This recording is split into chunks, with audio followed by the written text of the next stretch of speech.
రామాయణం ధర్మం, ప్రేమ, భక్తి, వైభవం కలిసిన మహాకథ. అయోధ్య రాజ్యానికి పరిపాలకుడు రాముడు. వనవాసంలో సీత, లక్ష్మణులతో ఉంటున్నాడు. అక్కడ రాక్షస రాజు రావణుడు కించుకొని ఉపజాలాలు వేశాడు. సీతా అపహరణ. ఒకరోజు సీత అపహరించబడింది.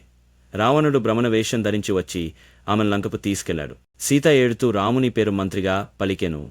రామ, నాకు రక్షణ రూపుడవు. హనుమంతుడి విజయ యాత్ర మొదలు.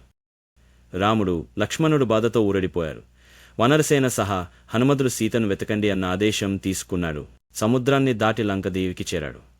వీడియో చూస్తున్నారు గాని ఎవరు లైక్ చేయడం లేదు, సబ్స్క్రైబ్ చేయడం లేదు. ప్లీజ్ సబ్స్క్రైబ్ చేయండి. అబ్బా, లంకలో శోధన కనుగొనడం. హనుమంతుడు లంకలో ప్రవేశించి అశోకవనంలో సీతను వెతికి కనుగొన్నాడు.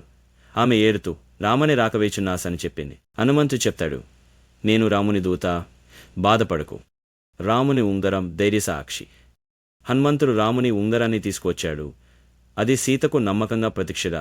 ఆమె ఆ ప్రతీక చూసి కళ్ళ ఉంచి కన్నీళ్లు పెట్టుకుంది. నేను మీ నిజమైన దూతనని నమ్మపో, హనుమంతుడు నిమ్మి పలికాడు. హనుమంతుడు దోషులని ఎదుర్కోవడం. అప్పుడు రాక్షసులు హనుమంతుడిని వెతకగా అతను ఆలస్యమవకుండా మార్గం మార్చిపోయాడు. వేసిన అగ్నివై దాడిలో హనుమంతుడు ధైర్యంగా నిలబడ్డాడు. తిరిగి వెళ్ళడం స్వామి వాదాకల్పన. ఆ తరువాత హనుమంతుడు స్వస్థంగా తిరిగి వెళ్ళి రామునికి సీత స్థానం తెలిపాడు. రాముడు ప్రణాళికలు సిద్ధం చేసి ఓ మహాయుద్ధానికి సిద్ధమయ్యాడు. సీతను వదిలించడం రాముడి ధైర్యం, హనుమంతుడి భక్తి ప్రతీక. ధర్మం, సత్యం ఎప్పటికీ జయిస్తాయి. ఇదే రామాయణం విశాల సందేశం.